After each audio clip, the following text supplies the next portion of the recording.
Alright, welcome to lesson 6. We will discuss the naive base classifier here. As you know, we're going to see a lot of classifiers, and we started with k-nearest neighbors and the perceptron. Now we will take a look at naive Bayes, and then there is 4 more. Logistics regression, support vector machines and kernel functions, decision trees, and neural networks. Neural networks will be a totally separate chapter, so it will be many lessons. In terms of coding, we will actually code for all of them except the perceptron, because the perceptron is the simplest form of a neural network, so it will be covered here. So we will not cover it in this session, but we will cover it when we deal with neural networks. Okay, let me give you a quick summary of what we've seen already in terms of classifiers. Well, we started with k-nearest neighbors.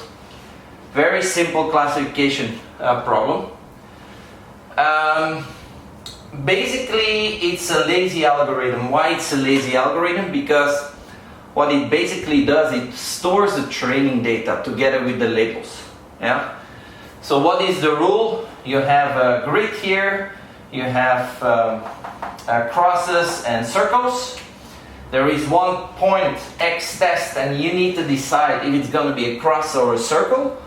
Well, what you do is you look at the closest point to X test and you give it the same label. It's based on the theory that similar points have similar labels.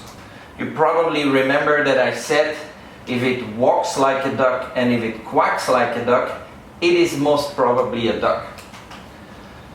Okay, because we say closest, we talk about distance. So the similarity metric that we're using is distance. And more specifically, Euclidean distance.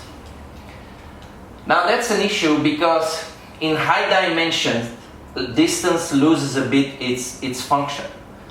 In high dimensions, all points are far from each other. That's why this algorithm has issues once we go to higher dimensions. We've done a coding exercise here. Remember, it was the Pima Indians case. And we predict if somebody had diabetes or not.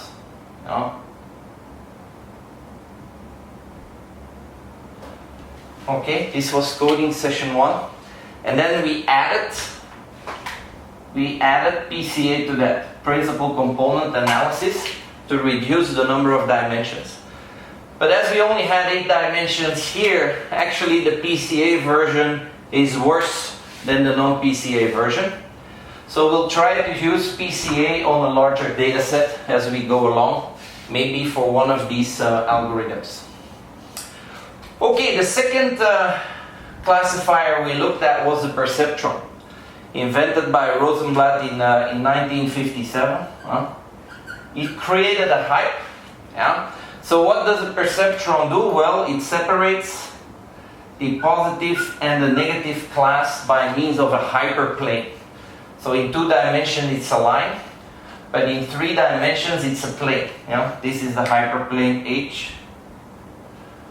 So when it separates the circles from the crosses.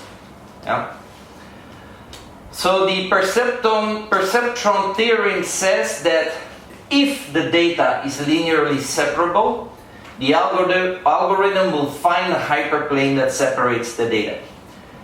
And even more, it will find many hyperplanes.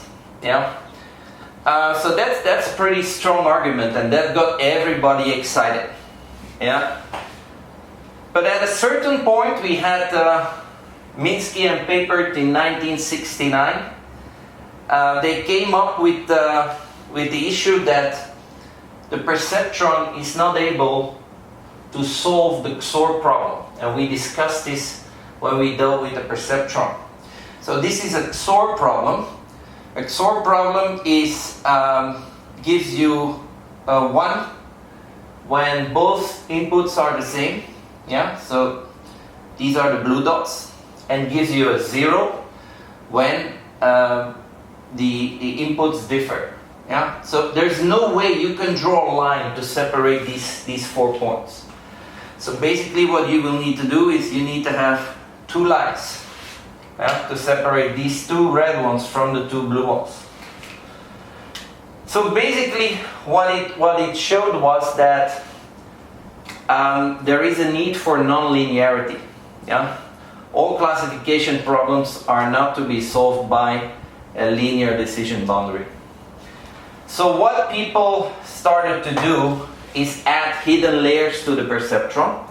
The hidden layers by themselves don't solve the non-linearity topic, but if you combine the hidden layers with an activation function, you have non-linearity in your model. And this is basically what a neural network is. A neural network is a multi-layer perceptron with activation function. And from 1986, we call this deep learning. Yeah? Remember, in the history of AI and machine learning, I explained that this was a brilliant marketing move from Geoffrey Hinton in '86. Okay,